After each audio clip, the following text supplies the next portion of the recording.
Esse aqui é o Filosofia Sem Frescura, eu sou o Fernando Cordeiro e hoje eu vou falar de algo um pouco diferente. Contracultura. A contracultura é um movimento que teve início por volta dos anos 40, década de 40, nos Estados Unidos, com uns caras chamados hipsters, não hips, mas hipsters. Depois, por volta dos anos 50, 60, surgiram os beatniks. E depois, por volta dos anos 60 e 70, surgiram os hippies. Muita coisa envolve a contracultura. O pontapé inicial para a contracultura foi um sentimento entre os artistas e intelectuais, místicos, religiosos, escritores, poetas, que eles passaram a ter a sensação de que a cultura ocidental estava estagnada e esgotada e precisava ser arejada, ela precisava de novos ares. Então o que aconteceu?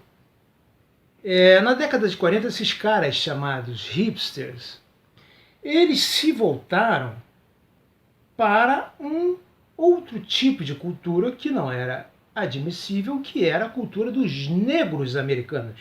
Aquilo não era alguma coisa admissível como uma cultura, ou seja, mais especificamente para a música, para o jazz.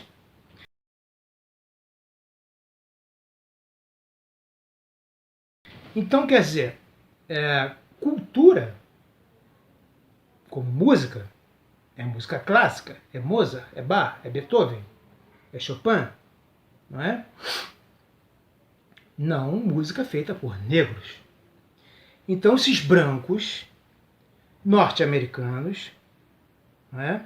De classe média alta ou ricos, começaram a se voltar para lançar um olhar numa outra cultura. Aí começa a contracultura.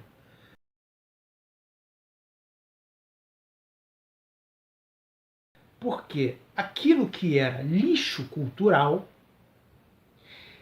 passou a ser, por uma espécie de reciclagem, os primórdios da contracultura. E não apenas os caras eram fanáticos por jazz, mas também eles se apropriaram do linguajar dos negros, do jeito dos negros e das gírias. Então, depois dos hipsters, que foi um movimento que não acabou, mas continuou até que, mais com um cara chamado Jack Kerouac, um poeta norte-americano, ele iniciou o movimento beatnik por volta dos anos 50. A sensação era mais estético-religiosa nesse movimento de Allen Ginsberg, Kerouac e outros caras mais. Eles se voltaram para o Oriente. Então, antes que qualquer pessoa que comece a dizer que contracultura é coisa de socialista, eu digo o seguinte: os beatniks, no meu modo de ver, o segundo movimento mais forte da contracultura, tá? Ou talvez o mais forte, mas não o mais popular, os beatniks, eles se voltaram para o Oriente, não para o leste europeu. Ok? Nada disso.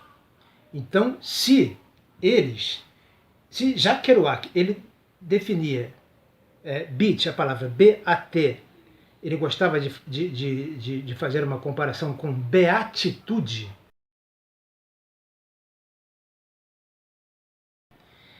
o movimento dos beatniks já foi mais uma busca em função de uma angústia religiosa, uma busca existencial, mas não existencialista, tá? Nada a ver com a filosofia de Sartre. Então eles procuravam uma nova espiritualidade, uma nova religião. Então foram buscar isso na China, na Malásia, na Tailândia, no Japão. E eles também foram buscar elementos também da China, mas não na China vermelha comunista, mas na China de Bruce Lee, tá? Na Coreia, naqueles budas magros, né? Não são os budas gordos.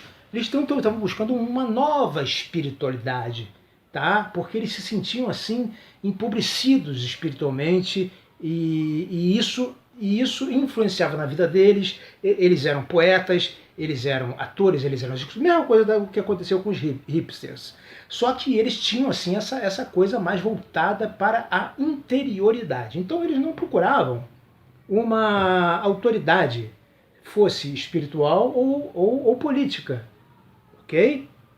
Então os beatniks, eles eram rebeldes sem causa, mas não revolucionários, tá? Rebeldes sem causa, como ficou muito bem retratado nos filmes de James Dean e Montgomery Clift e talvez até alguns de Marlon Brando. O que acontece? Resumindo bem aqui, tá? Falando da contracultura, esse movimento fantástico, nós tivemos no início dos anos 60 os hippies, né? Os hippies, aqueles cabeludos, barbudos, né? E os hippies já, dentro dessa busca religiosa, eles acharam essa religiosidade dentro do próprio Estados Unidos da América do Norte. Resgatando, por exemplo, Thoreau, que é o pensador que conceituou, né, a desobediência civil, mas desobediência civil aqui também não vou entrar em lance de parada socialista, nem nada disso, tá? Desobediência civil, quem lê Thoreau, quem lê Walden, ok? Quem lê outros livros de Thoreau, além do Desobediência Civil, sabem que o pensamento de Thoreau estava muito mais além disso aí. Então, os hippies, eles se voltaram para o próprio pensamento norte-americano, pensamento, atitude, sentimento dos índios norte-americanos.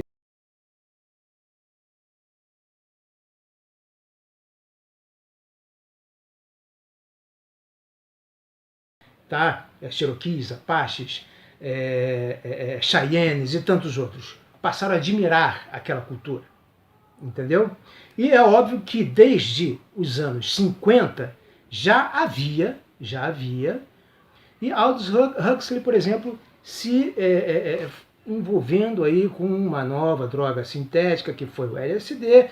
Vamos aqui falar claramente que não tem como esconder a relação que realmente o pessoal da contracultura caiu dentro do LSD, tá? Caiu dentro da marihuana, da cocaína, da morfina, da heroína, tá? Mas isso, assim, eu acho assim um desrespeito ao movimento da contracultura, que é um movimento espetacular, e eu já vou dizer por quê, que as pessoas se liguem que os caras eram apenas, ou estão todos eles, viciados em LSD, ok? Assim como hoje em dia existem pessoas viciadas em drogas lícitas que vendem na farmácia, a cocaína também aqui nos anos 20, no Rio de Janeiro, vendia em farmácia, entende? As drogas antigamente eram liberadas, não é? Então, depois que houve assim fez muita besteira por causa de drogas, como se faz hoje em dia por causa de álcool, não é? É que houve aí essa repressão toda às drogas, não é? A própria morfina, por exemplo, foi amplamente usada sempre para aplacar o sofrimento das pessoas. E depois as pessoas ficavam viciadas em morfinas e foi desenvolvida em laboratório uma droga sintética, que é a heroína, para curar o vício da morfina. E depois o que mais apareceu, inclusive na Guerra do Vietnã, foi gente viciada em heroína. Ok? Então não vamos misturar as estações, tá? Bom, mais uma coisa então aqui fundamental que eu tenho para dizer é o seguinte. O disco de vinil, né, que produzia bandas né, através do qual começa aqui Led Zeppelin, para mim a maior banda de rock de todos os tempos. O vinil, ele é assim, o vinil é da indústria do petróleo, ok? Porque para se fazer um disco de vinil, há um componente de petróleo ali envolvido. Então, assim, juntou a fome com a vontade de comer. Ressuscitaram o blues, o rhythm and blues, o soul, né? E aí até desenvolver, misturando com a música country, via Elvis, até chegar em Bob Dylan, Beatles e Rolling Stones, né? O que aconteceu foi que a indústria do petróleo passou a ser a mesma indústria do vinil, praticamente, e faturar rios de dinheiro bancando todas essas bandas de rock, né? O próprio Led Zeppelin, Deep Purple, as bandas de rock inglês, Pink Floyd, tudo isso porque dava muito dinheiro. A indústria petrolífera, né, disfarçada aí de grandes gravadoras, né, lançava essas bandas, botava muito dinheiro nessa coisa toda, era uma mão clara se fazendo valer sobre o resto do mundo, principalmente sobre a Europa e sobre a América do Sul. Então é aí que eu quero chegar. É aí que eu quero chegar, tá? Então, quer dizer, nos anos 70, quando eu comecei a gostar de rock, não tinha, assim, e depois nos anos 80, o que me salvou de os meus professores já estarem ali fazendo a cabeça, né? Já havia doutrinação marxista na minha época. Já havia, quer dizer, na época era Guerra Fria, União Soviética contra Estados Unidos. Então, o que fazia com que a gente visse que entre União Soviética e Estados Unidos é a Inglaterra, e esses dois têm o quê? O rock and roll, né? Então, a contracultura foi de vital importância. Quem é que já está querendo fazer ligação com o comunismo, ou com o imperialismo, ou com sei lá o quê, foi de vital importância para que se parasse de se antipatizar com o capitalismo americano. Alguns podem chamar de alienados, mas quem vão chamar alienação é um termo na filosofia marxista. Entendeu? Por que vocês estão ouvindo rock? Por que vocês não vão ouvir MPB? Eu também posso ouvir MPB também, entendeu? Mas eu prefiro rock, dá licença? Eu acho superior. Então o que acontece? A contracultura livrou a molecada aqui no Brasil, na Argentina, nos Estados Unidos, na França, na Inglaterra, livrou as pessoas dessa noção passada pelos soviéticos de um Estados Unidos sufocante, imperialista, que aqui era a América Latina, que eles estavam sentados com a bunda em cima da gente e que qualquer hora iam puxar a descarga, entendeu? Então o rock acabou com isso. O rock, como o maior expoente da contracultura, né, que começou lá, assim, simbolicamente, no Festival de Woodstock, 3 dias de paz e amor. Então, quer dizer, que fique claro, teve muita maconha, teve muita cocaína, teve muito LSD, teve tudo isso sim. Para quem não gosta, teve tudo isso. Mas não teve só tudo isso, ok? Existe aí gente, produtor, gente que escreveu muitos livros, muita poesia, né? E principalmente o maior produto da contracultura, no meu modo de ver, são as bandas de rock, né? Inglesas como Led Zeppelin, Pink Floyd, Deep Purple, Beatles, e Rolling Stones e Black Sabbath, e as americanas como The Doors, que tinha em Jim Morrison o rei do ácido, Jefferson Airplane, e Grateful Dead, Janis Joplin, Jimi Hendrix, né? E é claro que eu vou esquecer de citar alguém aqui que eu sou fanático, mas a coisa é assim mesmo. Então o que acontece? O que acontece é que não se pode deixar de negar a influência do rock nesse tipo de manifestação. E outra coisa também que não há como negar é que existem pessoas que falam: ah, mas espera aí, que papo é esse aí? Que papo é esse de contracultura? Contracultura, judô, kung fu, karatê, Bruce Lee, não sei mais quem.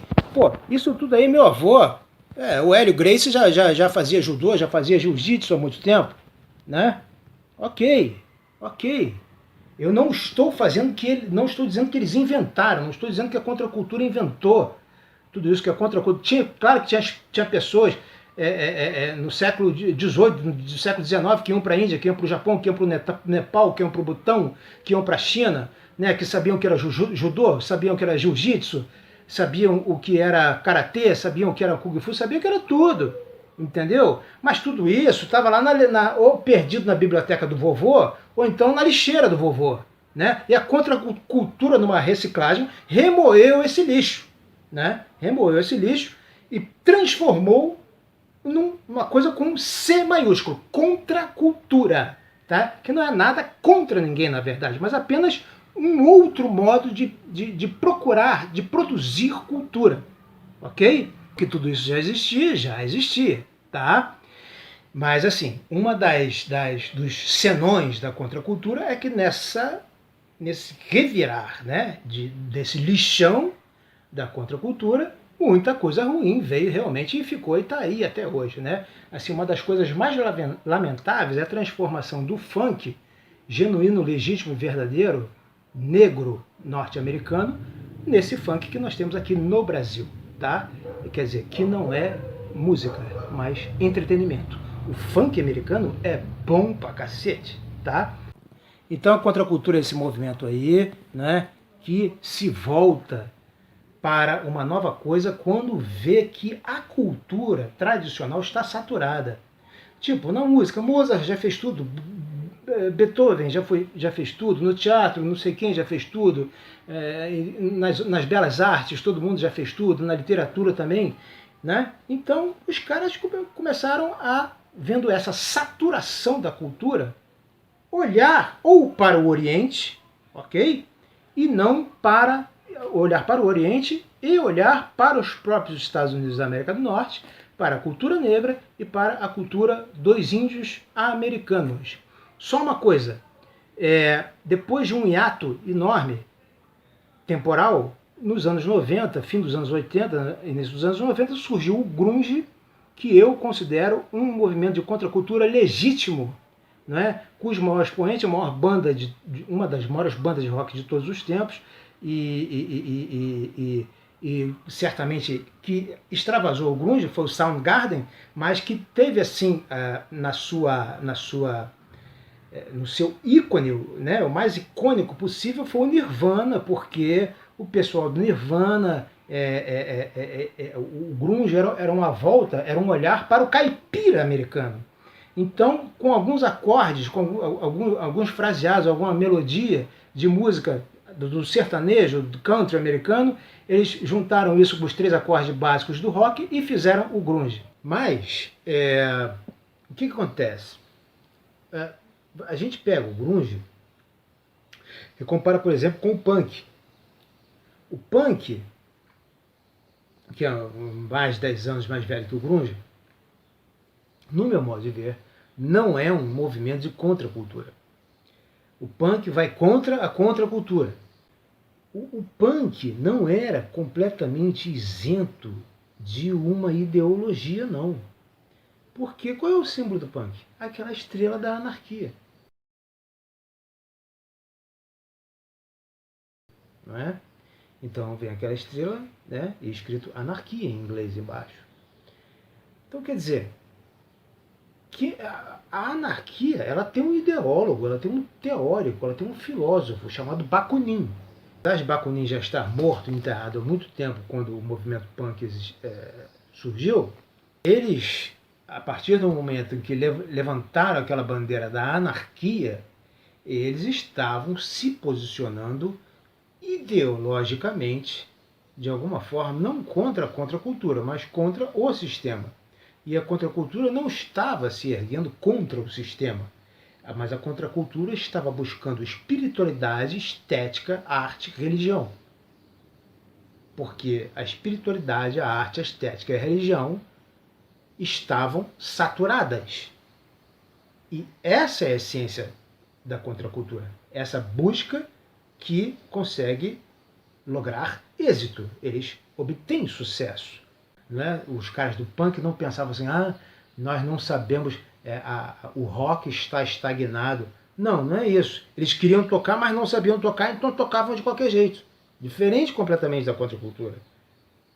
Diferente completamente da contracultura, que viu que a cultura estava saturada, todo mundo já tinha feito tudo, mas as pessoas do movimento da contracultura tinham capacidade, tinham dons, tinham talento, entendeu? Artístico, estético, religioso, místico e tudo mais.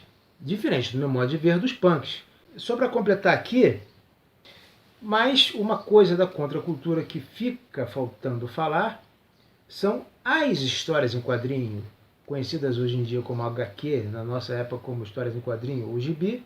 Então, aqui, ó, por exemplo, né, a primeira edição da Block, aqui vocês podem ver, ó. Vocês veem aí, ó.